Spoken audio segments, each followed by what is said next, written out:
한국말도 제대로 못하면서 자꾸 혼자 노래 부르지 마시라고요. 사람들은 가끔 무대 위의 영광보다 진정한 자신을 찾는 여정이 더 값진 것일지도 모릅니다. 국경과 문화의 벽을 넘어 자신만의 소리를 찾아가는 이 여정, 사연을 통하여 함께 알아가 보도록 하겠습니다. 이야기를 시작하기 전에 구독과 좋아요는 이미 눌러주셨죠? 감사합니다. 그럼 이야기를 시작합니다. 예술의 전당 대극장은 이른 아침 정막에 휩싸여 있었습니다. 빈 객석을 비추는 희미한 안전등만이 텅 빈 공간을 지키고 있었죠. 이 시간 추계원의 발소리만이 무대를 채웠습니다. 70이라는 나이에도 개원은 매일 이 거대한 공간을 구석구석 청소했어요. 남들 눈에는 그저 평범한 청소부 할아버지에 불과했습니다. 개원은 무대 중앙에 서서 잠시 숨을 고르고 천천히 눈을 감았어요. 이 순간만큼은 청소부가 아닌 다른 사람이 된 듯 했습니다. 그의 가슴은 깊은 곳에서부터 울려 퍼지는 감정으로 부풀어 올랐죠. 처음에는 작은 허밍으로 시작해 점점 더 놀라운 소리로 변해갔어요. 푸치니의 아리아 네순 도르마가 빈 공연장을 채우기 시작했습니다. 개원의 목소리는 나이를 거스르는 힘과 기교를 품고 있었어요. 이른을 넘긴 목소리라고는 믿기 어려울 정도로 맑고 강렬한 고음이 극장 구석구석을 울렸습니다. 노래하는 동안 개원의 구부정했던 등은 곧게 펴지고 얼굴은 환희로 빛났습니다. 하지만 노래가 끝나자 개원은 다시 현실로 돌아왔어요. 빗자루를 움켜쥐고 다시 무대를 쓸기 시작했습니다. 개원은 깊은 한숨을 내쉬었죠. 이것은 그만의 비밀스러운 의식이었습니다. 매일 잠시나마 자신의 과거를 되새기는 시간이었어요. 추 선생님, 여기 먼지가 아직도 남았네요. 제대로 청소하고 있는 겁니까? 갑작스러운 목소리가 객석에서 들려왔습니다. 박지성 시설관리팀장이 팔짱을 끼고 서 있었어요. 50대 중반의 작은 체구의 남자였지만 예술의 전당 청소 인력을 관리하는 그의 권위는 무시할 수 없었습니다. 개원은 고개를 숙이며 사과했어요. 그의 한국어에는 여전히 일본식 억양이 남아 있었습니다. 죄송합니다. 다시 하겠습니다. 일본어와 한국어가 뒤섞인 이상한 말투였죠. 박지성은 코웃음을 쳤습니다. 아직도 한국말도 제대로 못하네요. 외국 영감님. 그는 다른 직원들에게 다가가기 위해 서둘러 자리를 떠났지만 개원의 귀에는 그 말이 또렷이 들렸어요. 개원은 아무 말 없이 다시 바닥을 쓸기 시작했습니다. 개원의 노래 실력은 어린 나이에도 남달랐습니다. 15살 때 지역 음악 선생님의 눈에 띄어 본격적으로 성악을 배우기 시작했어요. 가난한 제1교포 가정에서 음악을 공부한다는 것은 말도 안 되는 선택이었지만 개원의 목소리는 마치 천상에서 내려온 선물처럼 모든 어려움을 넘을 정도로 특별했습니다. 22살이 되던 해 가슴이 터질 듯한 설렘과 함께 개원은 도쿄 음악대학 장학생으로 입학 허가를 받았고 그곳에서 카즈마 타케오라는 이름으로 새 삶을 시작했어요. 날개를 단 듯 성장한 그는 이탈리아에서 히데키라는 예명으로 데뷔해 세계적인 테너로 인정받았습니다. 무대 위에서 울려 퍼지는 그의 목소리에 청중들은 숨을 죽이고 귀를 기울였죠. 하지만 성공의 화려한 조명 뒤에서 자신의 뿌리에 대한 괴로움으로 밤마다 눈물을 삼켰어요. 한일 관계가 악화되던 시기 그의 국정 문제가 논란이 되기 시작했고 날카로운 비판의 화살이 그를 향해 날아왔습니다. 무대에서 영혼을 다해 노래했지만 결국 모든 것이 폭풍우에 휩쓸리듯 무너졌어요. 가슴이 찢어지는 아픔을 안고 개원은 결국 고국인 한국으로 돌아왔지만 한국에서도 그는 이방인 취급을 받았습니다. 일본에서 오래 살아온 탓에 일본식 발음과 억양이 남아 있었기 때문에 사람들은 그를 진정한 한국인으로 받아들이지 않았어요. 그 차가운 시선들은 개원의 마음에 깊은 상처를 남겼습니다. 결국 개원은 자신의 화려했던 과거를 쓰라린 마음으로 모두 지우고 예술의 전당에서 청소부로 일하기 시작했습니다. 특별히 눈에 띄지 않는 자리였지만 적어도 자신이 사랑하는 음악과 가장 가까운 곳에서 새 삶을 시작할 수 있었어요. 한때 무대를 빛내던 테너의 모습은 사라지고 이제는 외로운 노인 청소부만 남았습니다. 그의 가슴 속에는 여전히 타오르는 음악에 대한 열정이 숨겨져 있었지만 세상은 그 불꽃을 보지 못했죠. 오늘 저녁은 특별 행사가 있어요. 내일까지 완벽하게 청소해 놓으세요. 박지성이 나가면서 날카롭게 경고했습니다. 우리는 언제든 예술의 전당이니 당신 같은 사람은 쉽게 대체할 수 있다고요.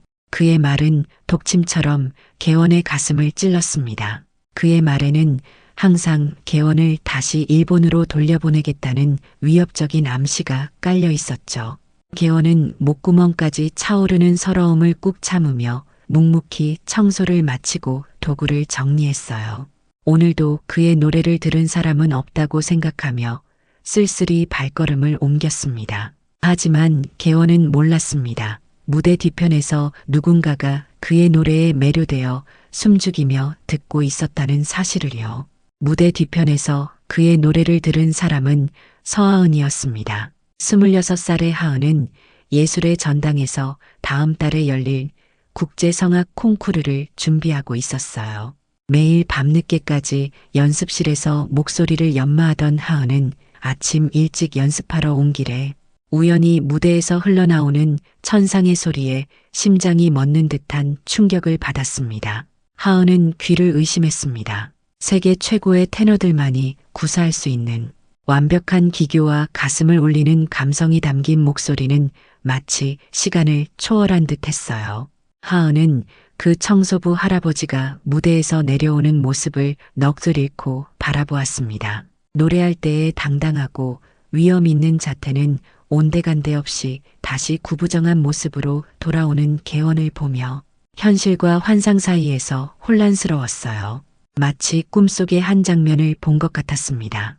그러나 귓가에 맴도는 그 숭고한 고음은 분명 현실이었고 하은의 가슴은 알 수 없는 감동으로 떨리고 있었죠. 다음 날 하은은 가슴 떨리는 기대감을 안고 일부러 이른 아침에 예술의 전당에 나왔어요. 어제의 신비로운 주인공을 다시 만나기 위해서였습니다.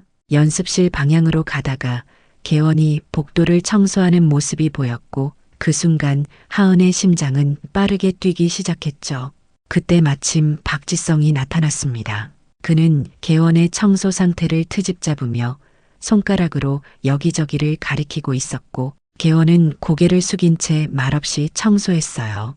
하은은 그 모습을 지켜보며 가슴이 찢어지는 듯한 아픔을 느꼈습니다. 어제의 찬란한 목소리의 주인공이 이런 모욕을 당하다니 믿을 수 없었어요.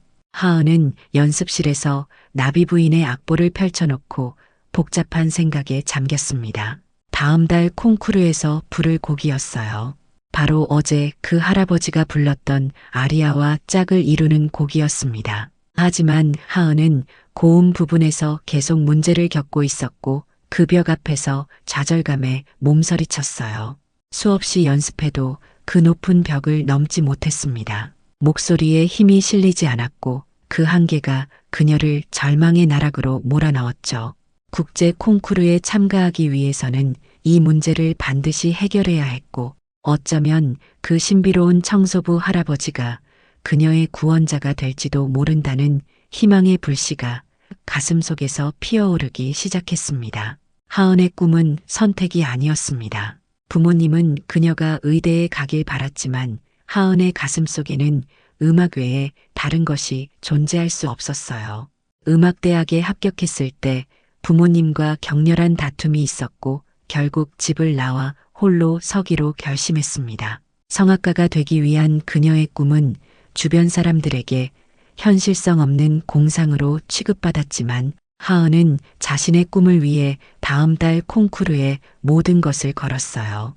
하지만 토스카의 사랑에 살고 예술에 살고에서 요구하는 그 높은 고음의 벽이 그녀 앞을 가로막고 있었습니다. 연습실 벽에는 홀로 떨어진 포스터 하나가 붙어 있었어요.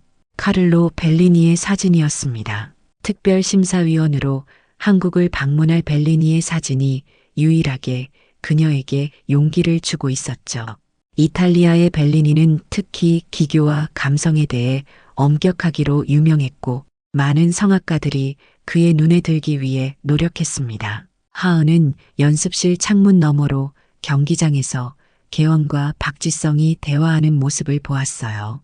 정확히는 박지성이 개원에게 화를 내는 모습이었습니다. 박지성의 얼굴은 붉게 달아올랐고 개원은 고개를 숙인 채 듣고만 있었죠. 하은의 마음은 타들어가는 듯 했습니다. 박지성이 가고 난 후 작은 무대에 개원이 홀로 남겨졌을 때 그의 등이 무너지는 듯 구부러지는 모습에 하은의 눈에서 뜨거운 눈물이 흘러내렸어요. 며칠 동안 하은은 매일 아침 일찍 예술의 전당에 와서 개원의 노래를 들었습니다. 그는 매일 같은 시간에 무대에서 노래했어요. 가끔은 푸치니의 아리아를, 가끔은 베르디의 곡을 열정적으로 부르곤 했습니다. 전문 성악가도 쉽게 소화하기 어려운 곡들을 70대의 할아버지가 완벽하게 해내는 모습은 경이로웠죠. 하은은 개원의 노래를 들으며 많은 것을 배웠습니다. 그의 호흡법, 발성, 감정을 처리하는 방식을 유심히 관찰했지만 여전히 자신의 문제를 해결할 수 없었어요. 직접 배우고 싶다는 생각이 간절했습니다. 그러나 용기가 나지 않았죠. 다만 매일 아침 그림자처럼 개원의 노래를 들으러 가는 것만이 가능했습니다. 어느 아침 하은은 다짐했어요. 오늘은 기필코 그 할아버지에게 말을 걸겠다고 스스로에게 약속했습니다. 그러나 오늘따라 유독 예술의 전당은 어수선했어요. 공연장에는 평소보다 많은 사람들이 모여 있었습니다. 알고 보니 심사위원 카를로 벨리니가 한국에 도착한다는 소식이 전해진 것이었고 그를 위해 예술의 전당에서 특별 마스터 클래스를 개최한다고 했습니다. 박지성은 그 어느 때보다 예민해 보였어요. 직원들에게 지시를 내리며 분주히 돌아다녔습니다. 개원에게도 평소보다 더 심하게 대했고 공연장의 바닥을 3번이나 다시 닦게 했어요. 하은은 개원을 도와주고 싶었지만 박지성의 존재가 그녀를 주저하게 만들었습니다. 하은은 카를로 벨리니가 곧 도착할 생각에 심장이 요동쳤습니다. 마스터 클래스에서 자신의 능력을 보여줄 기회가 생긴 것이었죠. 하은은 연습실로 향했고 연습에 집중하느라 시간 가는 줄 몰랐습니다. 문득 시계를 보니 벨리니가 도착할 시간이 다 되어가고 있었어요. 로비로 나가보니 카를로 벨리니의 일행이 도착해 있었습니다. 키가 크고 위험 있는 벨리니는 강렬한 카리스마로 모두의 시선을 사로잡았어요.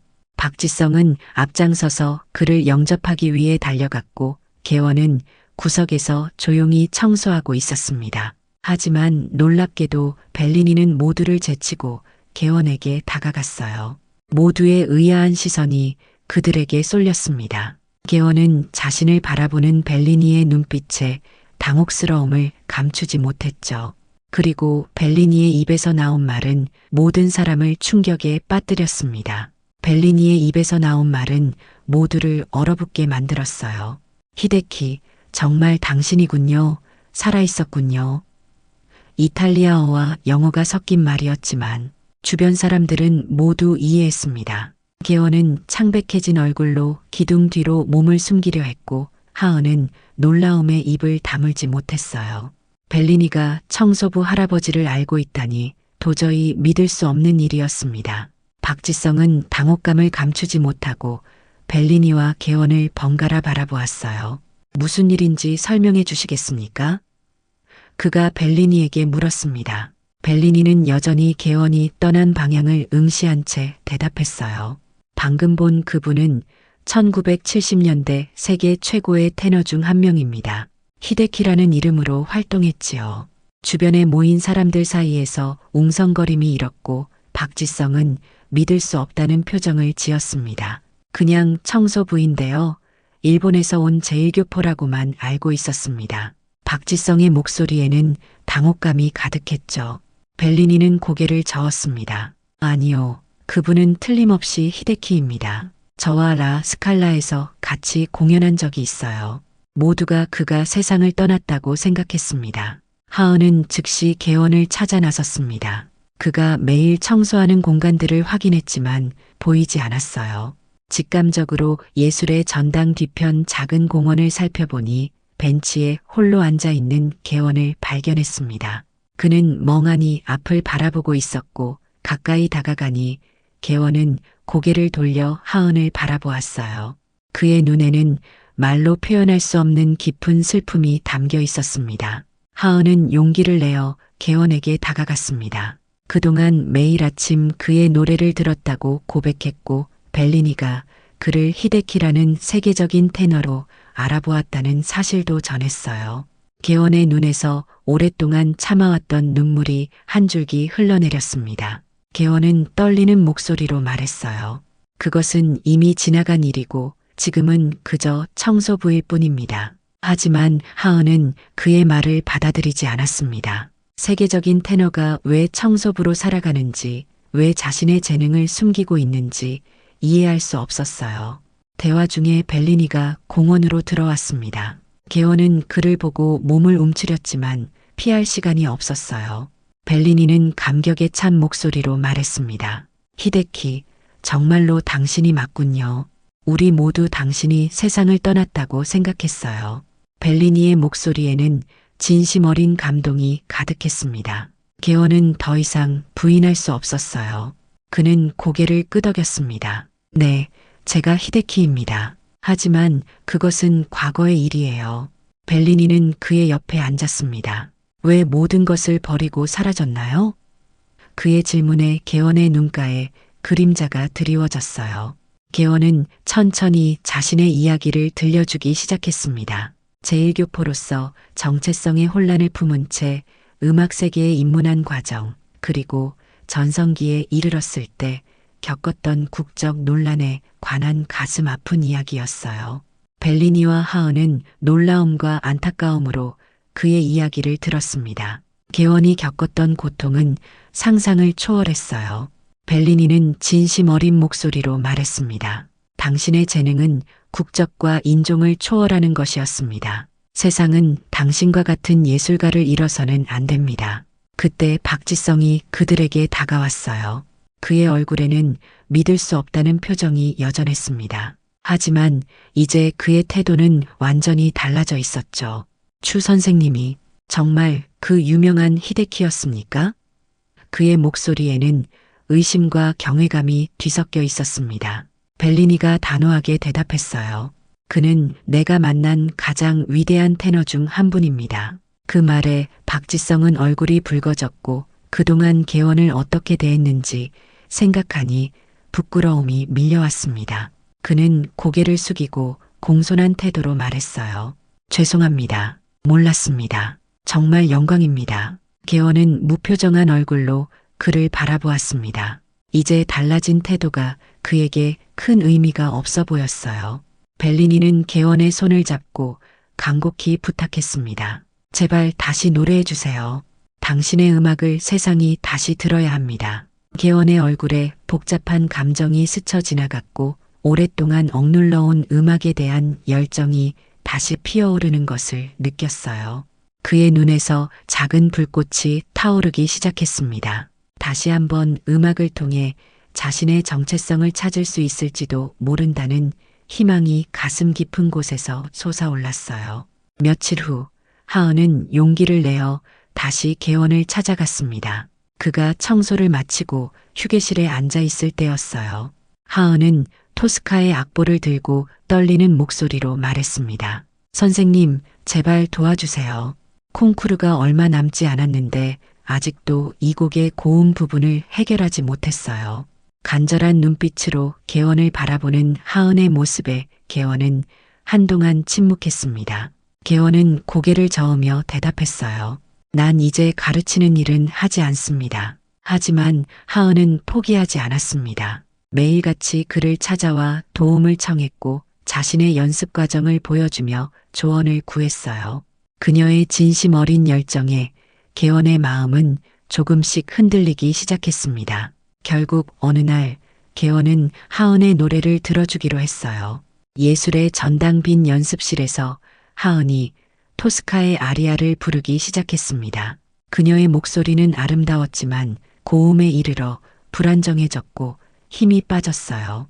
개원은 눈을 감고 그녀의 노래를 경청했습니다. 노래가 끝나자 개원은 천천히 눈을 떴어요. 호흡이 너무 얕습니다. 그리고 목에 힘을 주고 있어요. 오랜 침묵 끝에 그의 짧고 명확한 조언이 이어졌습니다. 소리를 밀어내려 하지 말고 그냥 흐르게 두세요. 마치 물이 흐르듯이. 하은은 그의 말을 곱씹으며 다시 시도했지만 여전히 만족스럽지 않았어요. 개원은 한숨을 쉬더니 직접 시범을 보이기 시작했습니다. 그의 목소리는 맑고 깊었으며 마치 시간이 멈춘 것처럼 연습실을 가득 채웠어요. 하은은 넋을 잃고 그의 노래를 들었습니다. 보세요. 이렇게 호흡을 깊게 가져가고 소리는 앞으로 보내야 합니다. 개원은 자신도 모르게 가르치고 있었어요. 그는 하은의 자세를 교정해주고 복식 호흡을 제대로 하는 방법을 알려주었습니다. 음악은 기술이 아니라 감정입니다. 당신의 영혼을 담아야 해요. 이 짧은 원포인트 레슨은 하은에게 커다란 깨달음을 주었어요. 그녀는 계속해서 연습했고 개원의 조언을 마음에 새겼습니다. 그의 말대로 하자 놀랍게도 높은 음이 전보다 훨씬 쉽게 나오기 시작했어요. 하은의 눈에 기쁨의 눈물이 고였습니다. 감사합니다, 선생님. 정말 감사합니다. 하은은 감격에 겨워 개원의 손을 잡았어요. 개원은 어색한 미소를 지으며 그녀의 손을 살짝 쥐었습니다. 그의 마음에도 오랫동안 잊고 있었던 가르침의 기쁨이 되살아나고 있었어요. 이틀 후 예술의 전당에서는 개원의 정체가 직원들 사이에 소문이 퍼졌습니다. 박지성은 부끄러움을 가슴에 안고 뒤늦게 개원에게 사과했고 그동안 외국 영감이라고 부르며 무시했던 태도를 반성했어요. 그는 어떻게든 상황을 만회하고 싶어 했습니다. 다음 날 아침 개원이 예술의 전당에 출근하자 박지성은 완전히 다른 태도로 그를 맞이했습니다. 더 이상 청소 도구를 들고 다니지 않아도 된다며 공손하게 말했어요. 추 선생님, 오늘부터는 청소 대신 다른 일을 부탁드려도 될까요? 그는 개원에게 새로운 제안을 했습니다. 음악 자문으로 일해달라는 요청이었어요. 개원은 그의 위선적인 태도에 담담히 대응했습니다. 저는 청소 일을 계속할 것입니다. 그의 단호한 응답에 박지성은 당황했어요. 그는 개원이 자신의 제안을 받아들여 과거의 일을 덮어주기를 바랐지만 개원에게는 자존심이 더 중요했습니다. 하지만 박지성은 쉽게 물러서지 않았어요. 그는 개원의 주변을 맴돌며 끊임없이 과거 히데키로서의 영광을 떠올리게 하는 말을 던졌습니다. 선생님께서는 정말 대단한 분이셨군요. 그런 분이 여기서 청소를 하다니.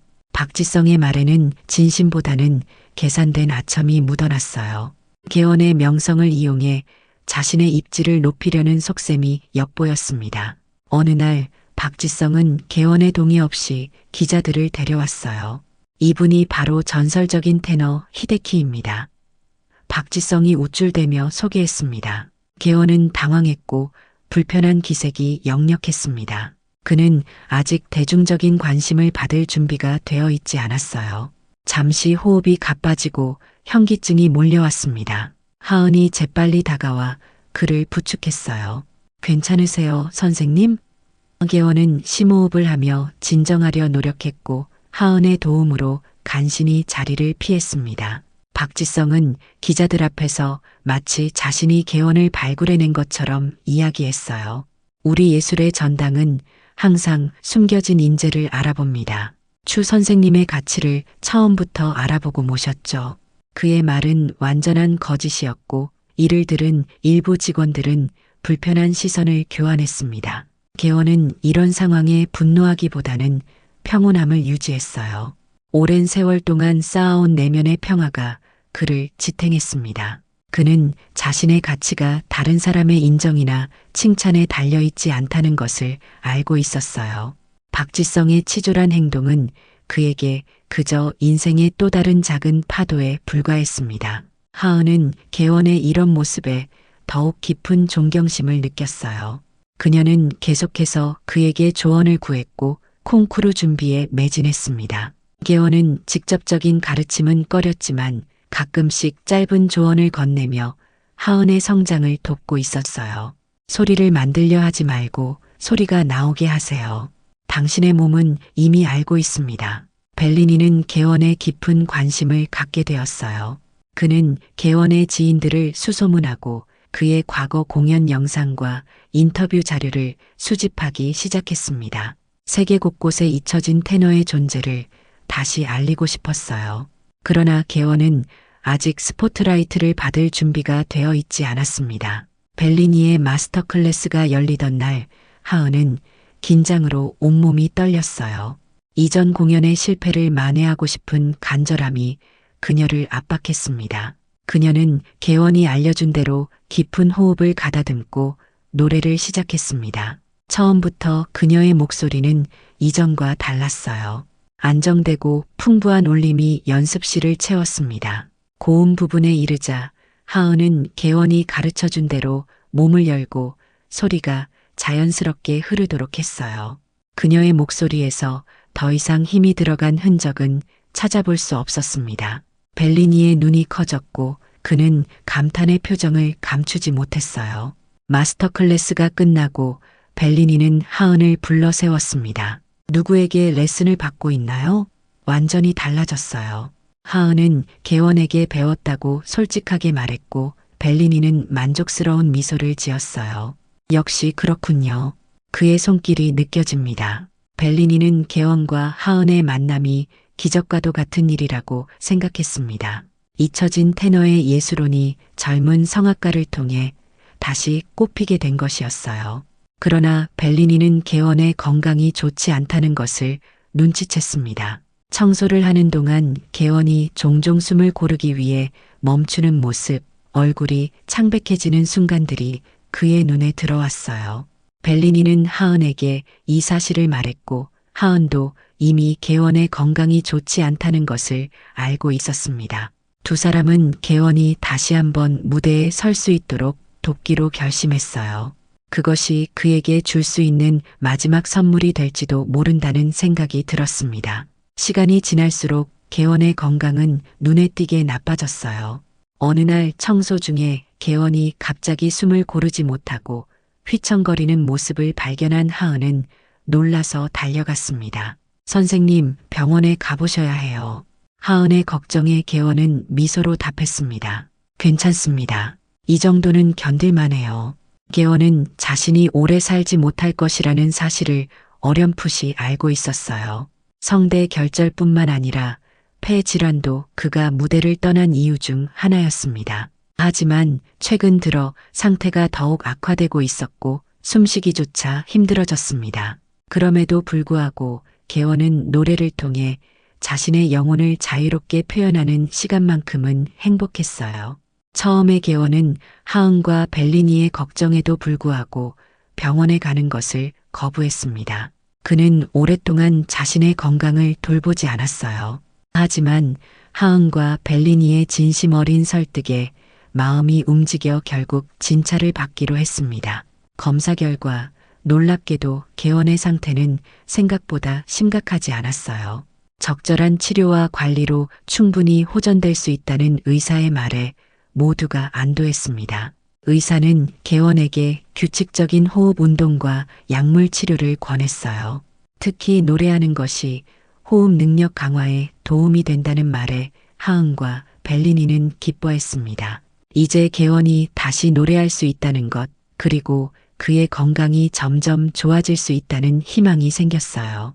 한편 박지성은 개원에 대한 태도를 더욱 친절하게 바꾸었습니다. 그는 개원을 최대한 도우려 했지만 그의 과도한 친절함은 오히려 위선적으로 보였어요. 과거에 개원을 무시하던 모습을 기억하는 직원들은 박지성의 이중적인 태도에 눈살을 찌푸렸습니다. 개원은 박지성의 행동에 크게 신경 쓰지 않았어요. 그는 지금 자신의 치료와 하은의 콩쿠르 준비에 집중했습니다. 매일 병원에서 처방받은 호흡 운동을 하며 점점 건강을 되찾아가고 있었어요. 그의 지식과 경험을 하은에게 전수하는 과정에서 오랫동안 잠들어 있던 음악적 열정도 되살아났습니다. 치료를 시작한 지 한 달 만에 개원의 상태는 눈에 띄게 호전되었어요. 식욕이 돌아오고 호흡도 더 안정되었습니다. 의사는 개원에게 규칙적인 발성과 노래가 폐 기능을 강화하는데 도움이 된다고 확인해 주었고, 개원은 아침마다 예술의 전당에서 노래를 연습하기 시작했습니다. 이제는 숨기지 않고 당당하게 자신의 목소리를 내기 시작했어요. 뜻밖에도 개원의 노래 소식은 음악계에 빠르게 퍼졌습니다. 벨리니의 입을 통해 전설적인 테너가 다시 노래한다는 소식이 전해진 것이었어요. 매일 아침 몇몇 음악가들과 관계자들이 개원의 노래를 듣기 위해 예술의 전당을 찾았습니다. 처음에는 소수였지만 곧 소문이 퍼져 더 많은 사람들이 모여들었어요. 박지성은 이 상황을 활용하려 했습니다. 그는 예술의 전당 감독에게 개원을 명예음악 감독으로 위촉하자고 제안했어요. 하지만 진정성이 결여된 그의 태도는 벨리니의 눈을 피할 수 없었습니다. 벨리니는 박지성에게 조용히 경고했어요. 진정한 예술가를 이용하려 하지 마세요. 어느 날 개원이 예술의 전당에서 평소처럼 노래를 부르고 있을 때 박지성이 몇몇 기자들과 함께 나타났습니다. 그는 미리 개원에게 알리지 않고 기자들을 데려온 것이었어요.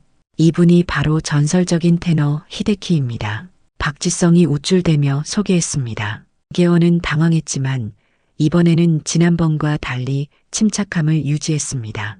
건강이 회복되면서 그의 정신적 균형도 되찾아졌기 때문이었어요. 개원은 기자들을 향해 미소 지으며 간단히 대답했습니다. 네, 제가 히데키입니다. 하지만 지금은 그저 음악을 사랑하는 한 사람일 뿐입니다. 기자들은 열정적으로 질문을 쏟아냈어요. 왜 사라졌는지, 앞으로의 계획은 무엇인지 물었습니다. 개원은 침착하게 대답했어요. 저는 이제 새로운 세대를 위해 노력하고 싶습니다. 인터뷰가 끝난 후 개원은 박지성에게 조용히 말했습니다. 다시는 제 동의 없이 이런 일을 벌이지 마세요. 그의 목소리는 부드럽지만 단호했어요. 박지성은 당황했습니다. 그는 개원에게 잘 보이려 했던 것뿐이었는데 오히려 그의 신뢰를 잃어버렸습니다. 그날 저녁 벨리니는 개원과 하은을 저녁 식사에 초대했어요. 그는 개원에게 특별한 제안을 했습니다. 하은이 참가하는 날 특별 공연을 해달라는 부탁이었습니다. 개원은 잠시 망설였지만 건강이 호전된 상태에서 다시 한번 무대에 서고 싶은 마음이 든 것도 사실이었어요. 그는 고개를 끄덕였습니다. 해보겠습니다. 개원의 대답에 벨리니와 하은의 얼굴에 기쁨이 번졌습니다. 콩쿠르 날이 다가왔고 예술의 전당은 세계 각국에서 온 음악가들로 북적였어요. 콩쿠르의 하이라이트는 하은의 공연과 전설적인 테너 히데키의 특별 공연에 있었습니다. 개원의 특별 공연 소식은 이미 음악계에 널리 퍼졌고 객석에는 기자들과 음악 관계자들로 꽉 찼습니다.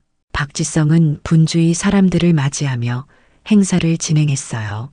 그는 개원에게 과거를 만회하려고 노력했지만 그의 노력이 진심인지 의심스러웠습니다. 콩쿠르가 시작되고 참가자들이 한 명씩 무대에 올랐어요. 여러 참가자들이 놀라운 재능을 뽐냈고 이윽고 하은의 차례가 되었습니다. 하은은 토스카의 아리아를 부르기 시작했어요. 처음부터 그녀의 목소리는 다른 참가자들과 달랐습니다. 개원에게 배운 호흡법과 발성 기술이 그녀의 목소리에 특별한 깊이를 더했어요. 고음 부분에 이르자 객석에서 작은 탄성이 흘러나왔습니다. 그녀는 이전에 넘지 못했던 벽을 완벽하게 넘어서고 있었습니다. 하은의 공연이 끝나자 벨리니는 감탄의 박수를 보냈어요. 다른 심사위원들도 감동한 표정이었고 하은은 안도감과 함께 설렘을 느꼈습니다. 대기실로 돌아온 하은은 개원을 포옹했어요. 선생님 덕분입니다. 개원의 눈에 기쁨의 눈물이 맺혔습니다. 휴식 시간 후 개원의 특별 공연이 시작되었습니다. 그는 단정한 검은색 정장을 입고 무대에 섰어요. 이른이 넘은 나이에도 그의 자태는 위엄 있는 예술가의 풍모를 간직하고 있었습니다. 피아노 반주가 시작되고 개원이 노래하기 시작했어요. 개원이 선택한 곡은 푸치니의 내순 도르마였습니다. 오랫동안 그의 대표곡이었던 아리아를 다시 부르는 순간 시간이 멈춘 듯 했어요. 그의 표현력은 나이를 초월했고 목소리에는 수십 년의 경험과 감성이 녹아 있었습니다. 노래가 끝나자 객석에서 우렁찬 박수 소리가 터져 나왔어요. 오랫동안 이어진 기립박수 속에 개원의 눈에서 눈물이 흘러내렸습니다. 그것은 기쁨과 감사, 그리고 해방의 눈물이었어요. 오랫동안 가슴에 품었던 자신의 정체성을 드디어 세상과 나눌 수 있게 된 순간이었습니다. 개원의 공연은 언론의 큰 주목을 받았어요. 잊혀진 테너의 귀환이라는 헤드라인이 신문과 방송을 장식했습니다. 그의 생존과 복귀 소식은 음악계의 기적 같은 사건으로 받아들여졌죠. 박지성은 이 모든 관심을 보며 뿌듯해했지만 동시에 자신의 과거 행동에 대한 부끄러움도 느끼기 시작했습니다. 다음 날 있었던 기자회견에서 개원은 자신의 과거와 현재에 대해 솔직하게 이야기했어요. 제1교포로서의 정체성 혼란, 세계적인 테너로 활동하던 시절, 그리고 후에 청소부로 살아가기로 한 결정까지 그의 용기 있는 고백에 많은 사람들이 감동했습니다. 기자회견 중 예상치 못한 순간이 찾아왔어요. 한 일본 기자가 질문했습니다. 일본과 한국 사이에서 정체성의 혼란을 겪으셨을 텐데 어떤 나라를 더 고향으로 느끼십니까? 그 질문에 회견장이 조용해졌습니다. 한일 관계의 복잡한 역사가 들이운 무거운 침묵이었어요. 개원은 잠시 생각에 잠겼다가 천천히 대답했습니다. 저는 두 나라 모두의 빚을 지고 있습니다. 일본에서 음악을 배웠고 한국은 제 뿌리입니다. 하지만 음악은 국경을 초월합니다. 제 진정한 고향은 음악 속에 있다고 생각합니다. 그의 외교적이면서도 진심 어린 대답에 참석자들은 깊은 감동을 받았어요. 한 한국 기자가 다시 질문했습니다. 일제 강점기의 아픔에 대해 어떻게 생각하십니까? 이 민감한 질문에 또다시 긴장감이 감돌았습니다. 개원은 깊은 숨을 내쉬고 대답했어요. 역사의 아픔은 누구도 부정할 수 없습니다. 저 또한 그 아픔을 안고 살아왔습니다. 하지만 이제는 상처를 치유하고 서로를 이해하는 시간이 필요하다고 생각합니다. 음악이 그 다리가 될 수 있기를 바랍니다. 기자회견이 끝난 후 일본에서 온 오래된 팬 한 명이 개원에게 다가왔어요. 그는 개원의 초기 공연을 보았던 노인이었습니다. 히데키 씨, 아니 추 선생님, 당신의 노래를 다시 들을 수 있어 정말 행복합니다. 우리는 당신을 그렇게 대해서 정말 미안합니다. 개원은 그 노인의 손을 부드럽게 잡았어요. 미안해할 것 없습니다. 우리는 모두 역사의 흐름 속에 있었을 뿐입니다. 그의 말에 노인의 눈에 눈물이 고였습니다. 이것은 개인적인 화해였지만 더 넓은 의미의 화해를 상징하는 순간이기도 했어요. 며칠 후 콩쿠르 결과가 발표되었고 하은은 대상의 영예를 안았습니다. 이탈리아 라 스칼라 극장의 초청 공연 기회까지 얻게 된 것이었어요. 기쁨에 겨워 하은은 개원에게 달려갔습니다. 그는 그녀의 스승이자 이 모든 것을 가능하게 해준 은인이었습니다. 개원은 하은의 성공을 진심으로 기뻐했어요. 자신의 예술적 유산이 다음 세대로 이어지는 것을 보는 것보다 더 큰 행복은 없었습니다. 그의 건강도 계속 호전되었고 치료와 함께 규칙적인 발성 훈련으로 폐 기능이 눈에 띄게 좋아졌습니다. 벨리니는 개원에게 또 다른 제안을 했어요. 라스칼라 극장에서 명예음악 감독으로 일해달라는 것이었습니다. 젊은 성악가들을 지도하고 자신의 경험을 나눌 수 있는 자리였죠. 개원은 처음에는 망설였습니다. 한국을 떠나는 것이 쉬운 결정은 아니었지만 음악을 통해 다시 세상과 소통할 수 있다는 생각에 마음이 움직였어요. 떠나기 전날 개원은 예술의 전당의 빈 무대에 혼자 서 있었습니다. 이곳에서 청소부로 일하며 보낸 시간, 그리고 다시 노래하게 된 순간들을 떠올렸어요. 그때 박지성이 무대 뒤에서 나타났습니다. 떠나신다면서요? 박지성의 목소리에는 서운함이 묻어났습니다. 개원은 고개를 끄덕였어요. 네, 새로운 시작을 하려고 합니다. 박지성은 어색하게 서 있다가 마침내 입을 열었습니다. 정말 죄송합니다. 그동안 선생님을 제대로 대우하지 못해서. 개원은 박지성을 바라보았어요. 진심 어린 사과의 말에 그의 마음도 부드러워졌습니다. 괜찮습니다. 우리 모두 실수를 합니다. 중요한 것은 그것을 인정하고 바로잡으려는 노력이지요. 박지성의 눈에 눈물이 맺혔어요. 그는 고개를 숙이며 말했습니다. 일본 사람이라고 무시했던 제 행동이 얼마나 부끄러운지 모릅니다. 선생님을 알게 되면서 제 안에 있던 편견도 깨닫게 되었습니다. 개원은 담담하게 미소 지었어요. 역사는 우리에게 많은 상처를 남겼습니다. 하지만 그 상처를 치유하는 것도 우리의 몫입니다. 음악은 그 치유의 힘을 가지고 있지요. 다음 날 인천국제공항은 특별한 이별의 순간을 맞이했습니다. 개원과 하은이 밀라노로 떠나는 날이었어요. 개원은 벨리니의 제안을 받아들여 라 스칼라 극장의 명예음악 감독으로 일하기로 했고 하은은 객원 성악가로 그와 함께 가게 되었습니다. 공항에는 많은 사람들이 그들을 배웅하고 있었어요. 개원은 과거와 달리 당당한 모습이었습니다. 더 이상 자신의 정체성을 숨기지 않고 당당히 두 문화의 가교가 되기로 결심했어요. 건강도 많이 회복되어 얼굴에는 생기가 돌았고 걸음걸이도 훨씬 더 힘차졌습니다. 하은은 그의 곁에서 든든한 지원군이 되어 주었고 두 사람은 이제 스승과 제자를 넘어 가족과도 같은 관계가 되었습니다. 출국장으로 들어가기 전 개원은 한국 기자들의 마지막 질문을 받았어요. 이제 어떤 이름으로 활동하실 건가요? 히데키? 타케오? 아니면 개원? 개원은 잠시 생각하더니 미소 지으며 대답했습니다. 이제는 모두 제 이름입니다. 더 이상 어떤 것도 숨기지 않을 것입니다. 그의 대답은 자신만의 정체성을 찾아낸 사람의 자신감이 묻어났어요. 비행기 안에서 개원은 창밖을 바라보며 생각에 잠겼습니다. 한국에서의 고독했던 세월, 청소부로 숨어 지냈던 날들, 그리고 하은과의 만남을 통해 다시 찾은 음악, 모든 것이 한 편의 오페라 같았어요. 슬픔과 기쁨, 절망과 희망이 어우러진 삶의 아리아였습니다. 이탈리아에 도착하자 벨리니가 직접 마중을 나왔어요. 라 스칼라로 향하는 길에 개원은 50년 전 처음 이곳에 왔을 때를 떠올렸습니다. 그때는 꿈 많은 젊은 성악가였지만 이제는 삶의 지혜를 품은 원로 예술가로 돌아왔어요.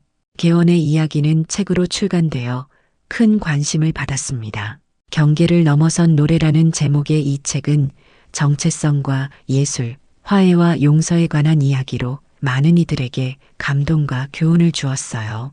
이제 개원은 두 나라의 경계에서 태어나 세 나라의 문화를 품은 진정한 세계 시민이 되었습니다. 더 이상 어느 한 곳에 속하지 않고 자신의 다층적인 배경을 모두 포용하게 되었어요. 그의 제자 하은은 세계적인 소프라노로 성장했고 한국을 방문할 때마다 예술의 전당에서 특별 공연을 열었습니다. 그리고 그 무대에서 항상 개원의 이야기를 들려주었어요. 내 스승은 나에게 단지 노래하는 법만 가르쳐 주신 것이 아닙니다. 경계를 넘어 자신의 목소리를 찾는 법을 알려주셨습니다. 개원은 이제 자신의 모든 이름을 당당히 사용합니다. 카즈마 타케오, 추개원, 그리고 히데키. 이 세 이름은 그의 다층적인 정체성을 상징합니다. 더 이상 숨기거나 부끄러워할 것이 아닌 영광스러운 그만의 역사인 것이죠. 국가와 문화의 경계를 넘어서는 예술의 가치를 보여주는 그의 여정은 많은 이들에게 영감을 주었습니다. 그의 노래처럼 그의 삶도 아름다운 하모니를 이루게 된 것입니다. 오늘의 사연 어떻게 들으셨나요? 개원 할아버지의 가슴 아픈 과거와 음악을 통한 재발견의 여정이 진한 감동을 주었습니다. 제1교포로서 두 나라 사이에서 겪은 정체성의 혼란, 세계적 테너에서 청소부로 그리고 다시 음악의 세계로 돌아온 그의 모습은 우리에게 많은 생각을 하게 만듭니다. 과연 개원 할아버지와 하은의 앞날은 어떻게 펼쳐질까요? 여러분의 생각을 아래 댓글에 남겨주세요. 이 마음 따뜻한 이야기를 주변 사람들과 공유하고 함께 이야기 나눠보세요. 구독과 좋아요, 알림 설정은 영상 제작에 큰 힘이 됩니다. 지금까지 삶의 여정에서 얻은 소중한 교훈과 따뜻한 위로의 메시지를 통해 함께 공감하고 서로에게 힘이 되는 황혼튜브였습니다. 오늘 하루도 행복한 하루 보내세요.